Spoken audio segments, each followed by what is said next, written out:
दोस्ती, दगा और अंडरवर्ल्ड की सबसे खतरनाक जंग। मुंबई, एक ऐसा शहर जहां सपने बनते भी हैं और कुछ सपने खून से लिखे जाते हैं। 1990s का मुंबई अंडरवर्ल्ड। एक तरफ दाऊद इब्राहिम और दूसरी तरफ उसका सबसे खतरनाक दुश्मन। एक ऐसा नाम जिसने कभी डर को हथियार बनाया और कभी बदला। उस आदमी का नाम था छोटा राजन। आज हम जानेंगे कैसे एक साधारण मराठी लड़का डी कंपनी का सबसे भरोसेमंद शूटर बना और फिर उसी दाऊद इब्राहिम का सबसे बड़ा दुश्मन। ये कहानी है दोस्ती से दुश्मनी तक और अंडरवर्ल्ड की सबसे खूनी जंग तक। छोटा राजन का असली नाम था राजेंद्र सदाशिव निकालजे। जन्म 1960, जगह महाराष्ट्र का सांगली जिला। एक बिल्कुल आम मिडिल क्लास परिवार, ना कोई क्राइम बैकग्राउंड, ना कोई अंडरवर्ल्ड कनेक्शन। मुंबई आने का सपना था पैसा कमाने का, इज्जत बनाने का। लेकिन मुंबई उस दौर में सीधे रास्तों के लिए नहीं जानी जाती थी। 1980s की शुरुआत। राजन मुंबई के सेंट्रल लाइन इलाके में रहने लगा। यहीं उसकी मुलाकात हुई एक छोटे लेकिन डरावने गिरोह से। धीरे धीरे राजन स्ट्रीट फाइट्स में शामिल होने लगा। प्रोटेक्शन मनी और लोकल डिस्प्यूट्स। और यहीं से अंडरवर्ल्ड ने उसे नोटिस किया। राजन में एक बात अलग थी, वो इंपल्सिव नहीं था, प्लानिंग करता था। और जब करता था तो पूरा करता था। कुछ ही समय में राजन की पहुंच डी कंपनी तक हो गई। दाऊद इब्राहिम उस समय का अनडिस्प्यूटेड किंग।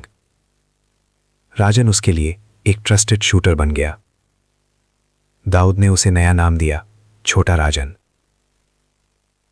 राजन ने दाऊद के लिए कई कॉन्ट्रैक्ट किलिंग्स की। मुंबई, दिल्ली, दुबई, हर जगह उसका नाम डर बन गया। एक समय ऐसा आया जब दाऊद के बाद सबसे ज्यादा भरोसा छोटा राजन पर ही किया जाता था। 12 मार्च 1993, मुंबई ब्लास्ट्स, पूरा देश हिल गया। दाऊद इब्राहिम पर आरोप लगे, आईएसआई कनेक्शंस, टेरर फंडिंग।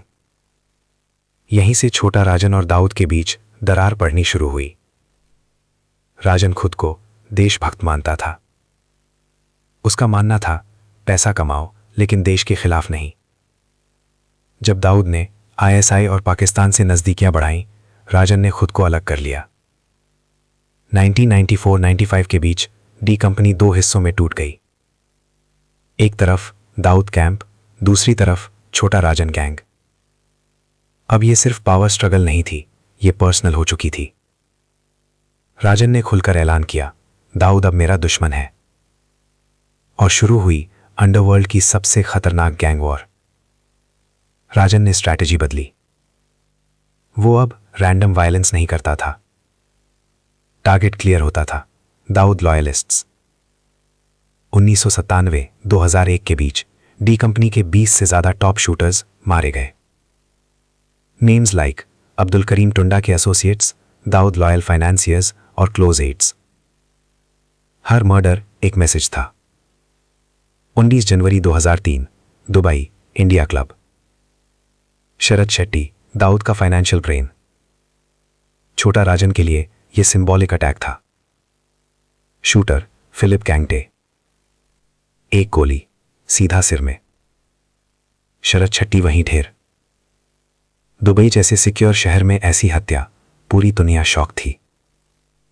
यह दाऊद एम्पायर पर सीधी चोट थी। शरद शेट्टी मर्डर के बाद छोटा राजन इंडिया के लिए टू हॉट टारगेट बन गया। सीबीआई, इंटरपोल, रॉ, सब उसके पीछे। राजन ने आइडेंटिटी बदल ली। Plastic surgeries, fake passports. Thailand, Malaysia, Indonesia, Australia. वो एक साया बन गया। 2015, बाली, इंडोनेशिया। इंटेलिजेंस को सूचना मिली, एक बुजुर्ग आदमी व्हीलचेयर पर, नकली नाम मोहन कुमार। लेकिन आंखें वहीं थी।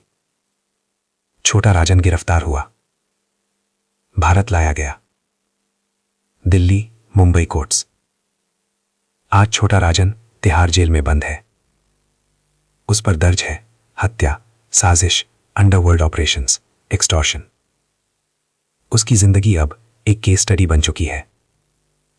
एक आदमी जो किंग मेकर था, आज 4 दीवारों में है। छोटा राजन सिर्फ गैंगस्टर नहीं था, वो अंडरवर्ल्ड का सबसे डिसिप्लिन स्ट्रैटेजिस्ट था। उसने दोस्ती निभाई और दुश्मनी पूरी की। लेकिन आखिर में क्राइम ने वही किया जो हमेशा करता है, सब कुछ छीन लिया। छोटा राजन की कहानी ये सिखाती है, अंडरवर्ल्ड में कोई परमानेंट दोस्त नहीं होता, कोई परमानेंट दुश्मन नहीं होता। परमानेंट होता है सिर्फ अंजाम। अगर आपको ऐसी रियल क्राइम डॉक्यूमेंट्रीज पसंद है तो कमेंट करें किस गैंगस्टर की कहानी नेक्स्ट सुननी है। मिस्ट्री, क्राइम, हिस्ट्री सब मिलेगा हिडन क्रॉनिकल्स पर।